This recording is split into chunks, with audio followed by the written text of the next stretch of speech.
Hai, ketemu lagi dengan saya Ngurah dari Pintar Saham. Buat kamu dapetin insight investasi yang bisa bikin kamu cuan.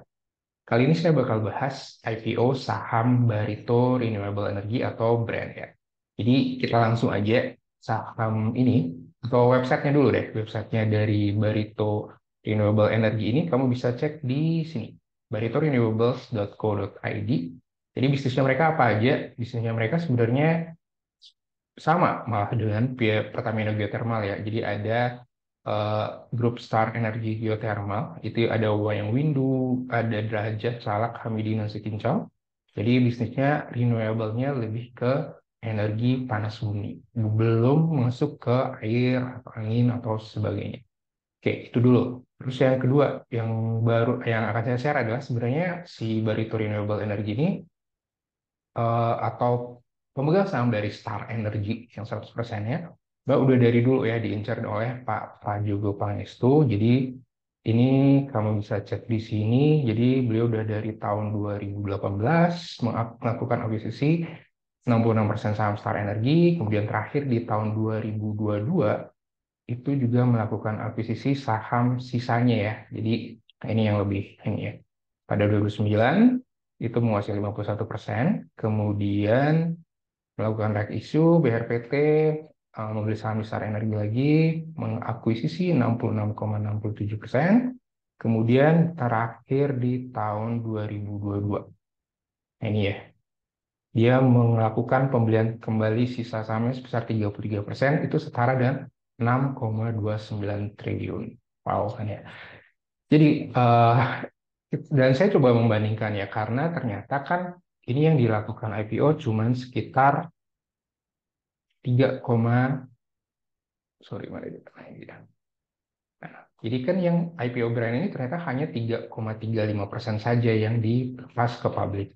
Sisanya nanti kita lihat komposisi pemegang sahamnya, tapi saya menghitung nih dengan komposisi 6,2 triliun ketika mengakuisisi sisa 33% saham Star Energy itu nilainya berarti per persentase sekian, tapi kalau IPO brand 3,51 T 3,35%, maka sekian. Jadi ini udah naik 10, hampir 10 kali lipat dibandingkan tahun lalu. Ya, ini wow kan ya, keren banget strateginya Bapak yang juga Pak itu. Dan dari sini kita coba lihat lagi prospektusnya tentunya. Sebenarnya si brand ini mau ngapain, kenapa dia go public dan sebagainya, kamu bisa download di website di eipo.co.id ya. Eipo.co.id itu ada. Nah, jadi rinciannya clear seperti ini, tapi saya coba langsung ya antara 600 juga sampai 380. Kalau tidak salah, masa book buildingnya berakhir hari ini ya, tanggal 25 September 2023. Kemudian perkiraan tanggal efektif dan sebagainya. Nah, ini dia. Jadi ada pemegang sahamnya BRPT dan sebagainya. Jadi masyarakat nanti hanya 3,35% saja. Dan ini ada istilah GE digadaikan kepada Bangkok Bank. Ya, tadi kan ngebahas saham yang digadaikan dan sebagainya. Cuman menurut saya itu ya berpengaruh juga ya. Dan rencana penggunaan dana hasil penawarannya juga bisa dilihat di sini. Sebenarnya untuk membayar sebagian utang. Jadi bukan melunasi utang, tapi membayar sebagian utang. Dan ada memenuhi kewajiban pembayaran kepada Star Energy Oil. Dan juga tidak terbatas untuk pembayaran gaji biaya jasa profesional dan biaya sewa. Struktur pemodalan seperti ini. Ada ikhtisar data keuangan penting, jadi saya coba cek di halaman 17 ya. Nah, ini terlihat kinerja dari si Barito Renewable Energy ini ya, atau Star Energy sih sebenarnya sama aja. Di sini dia tumbuh selalu setiap tahun dari 2020 sampai 2022 dia tumbuh selalu. Dan kalau kita lihat di sini sudah ada rasionya, NIM-nya ya, bukan NIM, net profit margin-nya itu range-nya di area 20-an persen. Seperti itu, debt equity ratio-nya nih yang luar biasa, yang bisa sampai 6 kali lipat dibandingkan ini ya. Jadi ini udah di atas 1. Nah, risk-nya menurut saya juga ada di sini nih, debt to equity ratio-nya terlalu besar.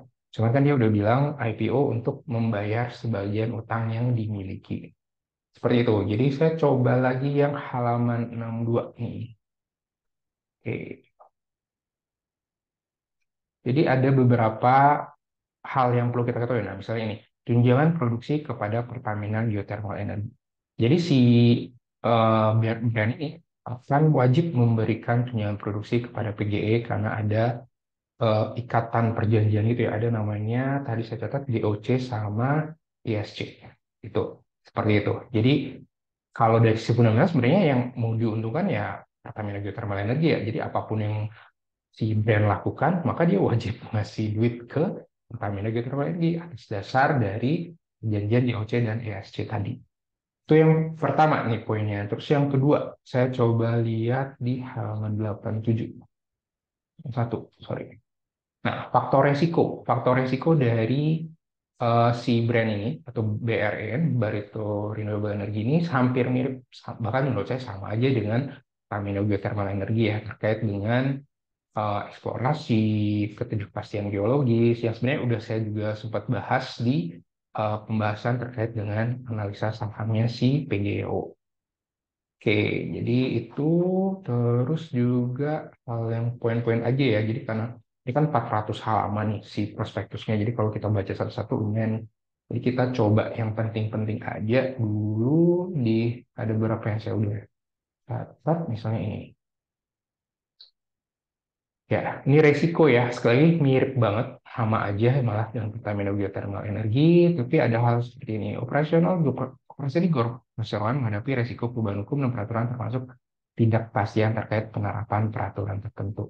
Potensi udah jelas ya, energi panas bumi di Indonesia merupakan salah satu yang terbesar di dunia. Jadi bukan lagi di Asia Tenggara, tapi di dunia. Sehingga ini oke banget. Dan strateginya si Barito Renewable Energy sendiri lebih ke efisiensi dalam operasional sehingga bisa memaksimalkan produksinya mereka. Jadi saya belum melihat di prospektusnya arah eksplorasinya mau kemana dan seberapa persentase progresnya itu nggak ada. Untuk saya yang belum baca, mungkin kamu udah nemu, silakan di kolom komentar ya. Nah, ini perbandingan pemain panas bumi internasional, bisa dilihat Star Energy ini ya, si Barito Renewable Energy, kemudian PGE ini Pertamina Geothermal Energy. Nah, tapi kita tahu juga, nah di sini ada catatannya nih, ada istilah Joint Operation Contract dengan Pertamina Geothermal Energy. Nah, ini dari sini si PGE dapat duit dari Star Energy, seperti itu. Oke, kemudian yang halaman berikutnya adalah halaman 204.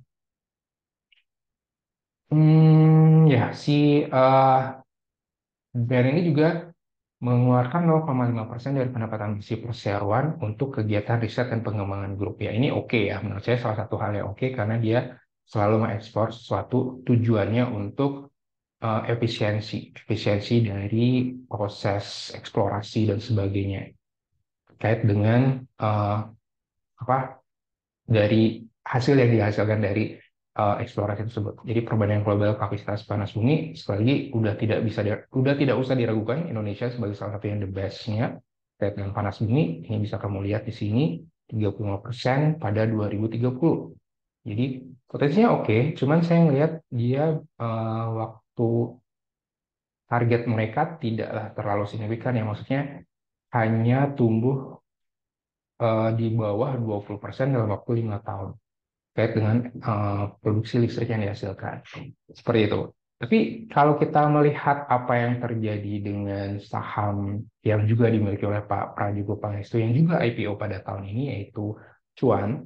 Jadi Cuan itu juga uh, streamnya pergerakannya. Jadi kalau kita compare nih, jadi ini di luar fundamental jadi jawabannya. Jadi kalau Cuan itu closing 274 pada saat tanggal 8 Maret 2003, saat ini udah di 3 ribuan.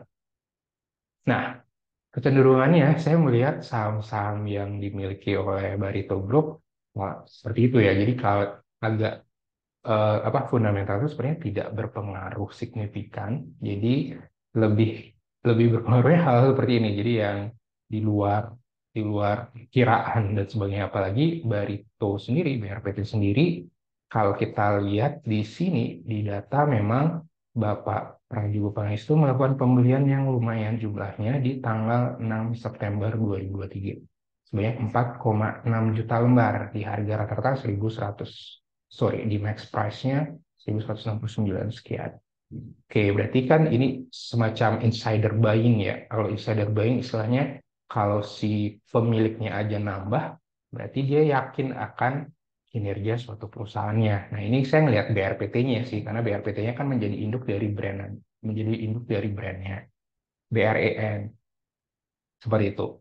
Kalau ngelihat cuan sendiri, memang juga ya pemiliknya beliau juga, dan yang mengakumulasi lumayan ya beliau juga sih. Cuman kan eh, kita harus ngelihat valuasi atau fundamentalnya. Dari sisi valuasi sendiri, apa si brand ini memang faktor itu tadi ya menurut saya tidaklah wow banget. Maksud kalau kita compare dengan Pertamina Geothermal Energy misalnya, kalau dilihat dari valuasinya masih biasa aja sih menurut saya. Maksudnya yang nggak terlalu wah ini harus gue beli dan sebagainya. Cuman kan yang menurut saya orang yang suka dengan saham-saham yang baru IPO adalah orang-orang yang sebenarnya tidak terlalu berpegang sama fundamental, tapi lebih ke riding the wave atau short term banget. Jadi kalau kamu tipe yang situ, ya menurut saya tidak ada salahnya sih untuk mencoba IPO sahamnya brand. Sekali lagi, kalau nggak salah hari ini sih yang terakhir ya tentang buildingnya. Oke, itu aja dari saya. Jadi menurut saya ada peluang short termnya karena hanya 3 sen sekian saja yang di go publikan, di IPO kan. Tapi ya diperhatikan juga ya, karena kalau dari sisi fundamental saya lebih prefer saham-saham yang lain yang relate dengan geothermal seperti pertamina geothermal energy. Oke, itu aja dari saya. Thank you. Semoga sehat dan cuan selalu buat kamu.